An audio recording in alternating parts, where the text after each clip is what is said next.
마라지는 설교자인 어느 사두를 만나 이렇게 말합니다. 그대가 실천하지 못하는 것을 남에게 설교하지 마십시오. 성경, 베다, 코란, 불경 같은 성서들은 오직 일부일 뿐입니다. 성경, 베다, 코란, 불경은 오직 일부이며 나머지 무한한 분량이 아직 펼쳐지지 않은 채 남아있다고 마라지는 말합니다. 인간의 언어로 표현된 진리라는 것은 우리 태양계가 우주에서 차지하는 공간적 비중과 비슷할지도 모릅니다. 석가세존 역시 땅바닥에 나뭇잎 몇 개를 들어 자신의 손바닥 위에 얹어놓으면서 이렇게 말한 적이 있습니다. 내가 말한 것은 이 나뭇잎 몇 개일 뿐이고 말하지 못한 것은 저 숲과 같다.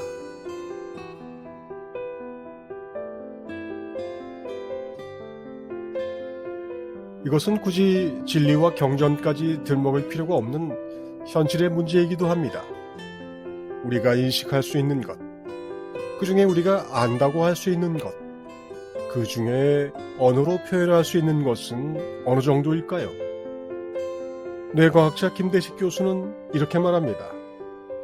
우리가 현실에서 인식 가능한 것은 10%뿐이며 현실을 설명할 수 있는 단어 또한 10%뿐이고 나머지 90%의 현실의 사건과 형상은 설명할 단어조차 없다. 김 교수는 AI를 연구하는 과정에서 우리가 의식하지도 못하는 많은 것들이 기계의 알고리즘에는 모두 입력되어야 한다는 것을 알게 됐는데 이것이 생각하는 것보다 너무 많았다는 걸 알게 됩니다.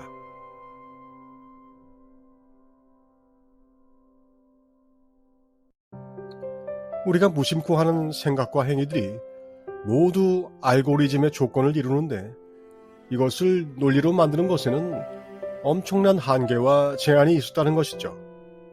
손가락 하나 움직이는 것도 어마어마한 조건이 필요했죠. 그나마 뇌과학자가 AI를 설계해 보려고 하니 이 정도를 뼈저리게 느낀 것이고 보통 사람들에게 이런 한계와 제약이라는 것이 현실적인 의미로 다가올까요? 우리가 인식할 수 있는 것, 우리가 안다고 할 수 있는 것, 우리가 표현하고 소통할 수 있는 것의 10% 제약이 뼈저리게 느껴지는 상황이 일상의 실생활에서 있을까요? 이게 10%는 될까요?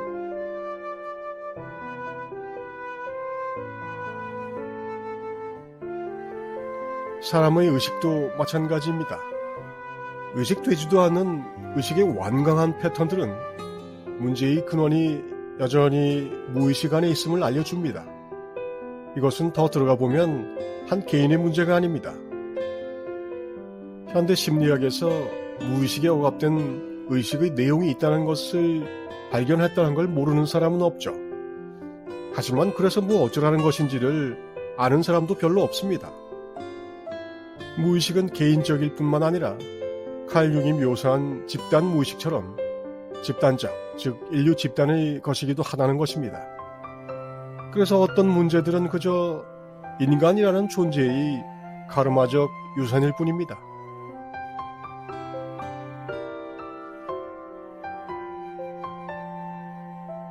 이 지점에 오면 해결 방법이 없어 보입니다. 내가 어쩔 수 있는 것도 아니라고 하지 않습니까? 하지만 일단 이 사실을 경청하는 것은 중요합니다. 사실을 거부하는 것도 무의식적인 동기에 있기 때문이죠. 내가 통제할 수 없는 무의식에 인간 유산과 경험의 귀결일 뿐이라고도 할 수 있는 그토록 깊이 억압된 숨은 성향이 있다는 것을 이해하는 것은 자기 경험과 존재에 대한 태도에 영향을 줍니다. 인간의식의 진화라는 것이 인간의 문화적이고 사회적인 변화를 표현하는 것이고 이런 변화들은 오랜 세월에 걸친 인간 집단 전체의 카르마적 유산이 반영되는 것임을 이해하는 것도 마찬가지입니다.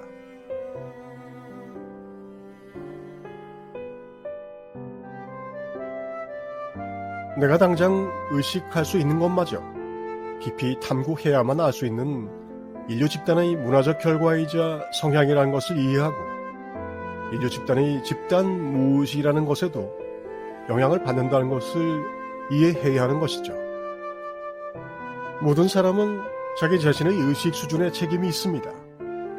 자기 자신이 신성의 구현체이므로 결국 모든 사람은 우주의 신성에 책임이 있습니다. 당연히 우리의 책임은 인류의식으로 가야 합니다. 나 자신의 의식 수준, 우주의 신성에 대한 책임이 바로 절대적인 정의이며 피할 수 없는 과제이기도 합니다. 그리고 드러나지 않은 것까지 포함해 온전히 자기 것으로 받아들여야만 내가 전체가 됩니다.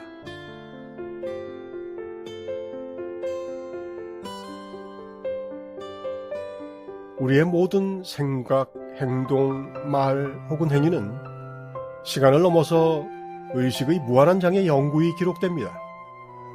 상시적인 절대적 정의는 빈틈없이 구현되며 하느님은 머리카락 한 올 세지 않고 넘기는 법이 없습니다. 우리가 모른다고 해서 인생이 우연이거나 임의적이지 않습니다.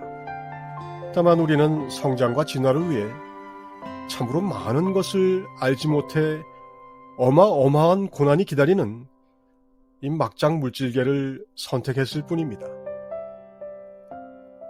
혹시 당신은 모를지도 모릅니다.